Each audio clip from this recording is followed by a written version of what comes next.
Success की सबसे खास बात है कि वो मेहनत करने वालों पर फिदा हो जाती है। दुनिया के बेहतरीन टेक कंपनियों में शुमार माइक्रोसॉफ्ट के सीईओ सत्य नडेला के लिए ये पंक्तियां बिल्कुल सटीक बैठती हैं। आईआईटी और आईआईएम के टैग के बिना माइक्रोसॉफ्ट के सीईओ बनकर सफलता के शिखर पर पहुंचने वाले नडेला की लाइफ हमारे लिए इंस्पिरेशन है। और आज इस वीडियो में मैं उन्हीं की लाइफ जर्नी, अचीवमेंट्स और डेली रूटीन के बारे में बताने जा रहा हूँ। दोस्तों, अगर आपने अभी भी चैनल को सब्सक्राइब नहीं किया है तो प्लीज चैनल को सब्सक्राइब कर दीजिए। सत्य नडेला का जन्म 19 अगस्त 1967 को हैदराबाद के एक शिक्षित परिवार में हुआ था। उनके पिता एक आईएएस ऑफिसर थे और मां संस्कृत की लेक्चरर थी। सत्य नडेला बचपन में एक ब्रिलियंट स्टूडेंट थे, लेकिन उनके पिता उनको हमेशा अंडर एस्टिमेट करते थे। खैर, एक पिता अपने बच्चों को तभी अंडर एस्टिमेट करता है जब वो ज्यादा की उम्मीद करता है। नडेला को क्रिकेट खेलने का बहुत शौक था। हैदराबाद पब्लिक स्कूल बेगमपेट से 12th की पढ़ाई पूरी करने के बाद उन्होंने कर्नाटक के मणिपाल इंस्टीट्यूट ऑफ टेक्नोलॉजी से इलेक्ट्रिकल इंजीनियरिंग की डिग्री ली और आगे की पढ़ाई के लिए अमेरिका चले गए। दरअसल उन्हें कंप्यूटर्स में बहुत इंटरेस्ट था, इसलिए इलेक्ट्रिकल बैकग्राउंड होने के बावजूद यूनिवर्सिटी ऑफ विस्कॉन्सिन में एमएस की पढ़ाई पूरी करने के बाद वो सन माइक्रोसिस्टम में सॉफ्टवेयर डेवलपर की नौकरी करने के साथ साथ ही यूनिवर्सिटी ऑफ शिकागो से अपना एमबीए भी कंप्लीट किए।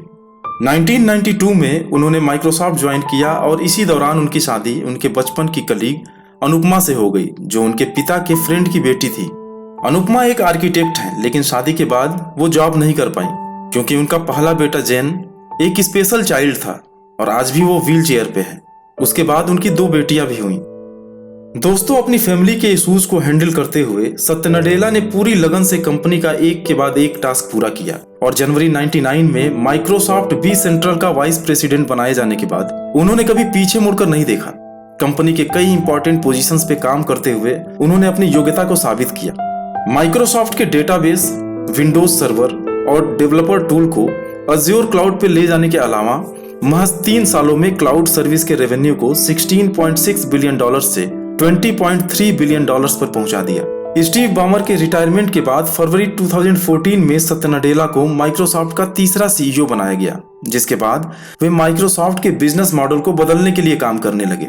माइक्रोसॉफ्ट प्योरली एक सॉफ्टवेयर कंपनी थी, लेकिन नडेला ने बिजनेस को डाइवर्सिफाई करने के साथ ही एक के बाद एक कंपनियों को एक्वायर करना शुरू किया, जिसमें सबसे पहला मोजैंग था, जिसने माइनक्राफ्ट जैसे फेमस गेम को बनाया था। बाद में जैमरीन, लिंक्डइन और गिटहब भी माइक्रोसॉफ्ट का हिस्सा बन गई। इसके साथ ही Windows 10 operating system, Bing search engine, Office 365 और एक्सबॉक्स के यूजर इंटरफेस को इंप्रूव करने से माइक्रोसॉफ्ट के रेवेन्यू में कई गुने का इजाफा हो गया। टाइम्स मैगजीन के टॉप 100 पर्सन्स के लिस्ट में जगह बनाने के साथ ही Financial Times person of the year और Fortune magazine business person of the year का खिताब नडेला ने अपने नाम किया और CNBC TV 18 द्वारा उन्हें मुंबई में ग्लोबल इंडियन बिजनेस आइकन के अवार्ड से नवाजा गया। दोस्तों, कहा जाता है किसी भी इंसान के कामयाब होने के पीछे उसकी मेहनत व लगन के अलावा उसके डेली रूटीन का भी बहुत महत्व होता है। अब चूंकि नडेला दुनिया के सबसे कामयाब सीईओज में शुमार किए जाते हैं, तो जाहिर सी बात है कि उनका डेली रूटीन भी आम लोगों से काफी अलग और खास ही होता होगा।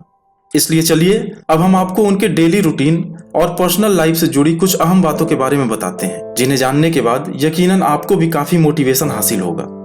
दोस्तों, सत्य नडेला अपनी फैमिली के साथ वॉशिंगटन के बेलेव्यू में एक बहुत ही लग्जरियस विला में रहते हैं और इस घर में उनके दिन की शुरुआत सुबह 6 से 7 के बीच होती है, क्योंकि इसी समय वो अपनी नींद पूरी करके बिस्तर से उठते हैं। वो अपने आप को मॉर्निंग पर्सन कहते हैं और फ्रेश होने के बाद एक्सरसाइज करते हैं और फिर ब्रेकफास्ट करके ऑफिस के लिए तैयार होते हैं। वो रिक्वायरमेंट के हिसाब से कैजुअल्स या फॉर्मल्स दोनों तरह के कपड़े पहनना पसंद करते हैं और उन्हें सुबह कॉफी पीना बहुत पसंद है। ऑफिस निकलने से पहले वो दिन भर के काम का लिस्ट बनाते हैं।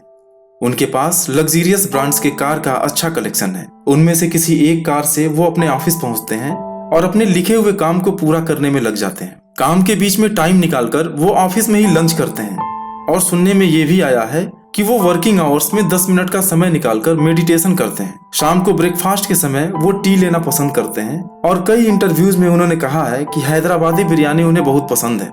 सत्य नडेला अपनी टीम के साथ बहुत कोऑपरेटिव है और मीटिंग में कम बोलना उनको पसंद है। सबकी बात सुनने के बाद वो अपना डिसीजन सुनाते हैं। उनका कहना है कि क्रिकेट से उन्हें टीम स्पिरिट और मैनेजमेंट सीखने में बहुत मदद मिली है। शाम होते ही वो ऑफिस से घर के लिए निकलते हैं और आगे का टाइम अपनी फैमिली को देते हैं। सत्य नडेला ने अपनी एक ऑटोबायोग्राफी हिट रिफ्रेश लिखी है और आर्टिफिशियल इंटेलिजेंस, क्वांटम कंप्यूटिंग और मिक्स्ड रियलिटी पर काम करना चाहते हैं। मतलब आने वाले समय में वो दुनिया को और हैरान करने वाले हैं। नडेला कहते हैं कि I don't want to fight old battle, I want to find new one.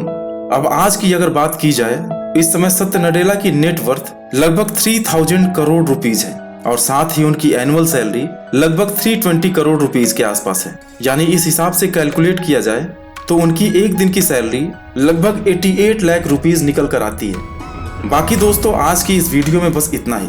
ये वीडियो आपको कैसी लगी कमेंट करके जरूर बताइएगा। आपके सुझावों का मैं हमेशा सम्मान करूंगा। आगे भी इसी तरह की इंस्पायरिंग वीडियोस को लगातार देखने के लिए चैनल को सब्सक्राइब करके बेल आइकन को दबाना ना भूलें। आपके बहुमूल्य समय के लिए धन्यवाद।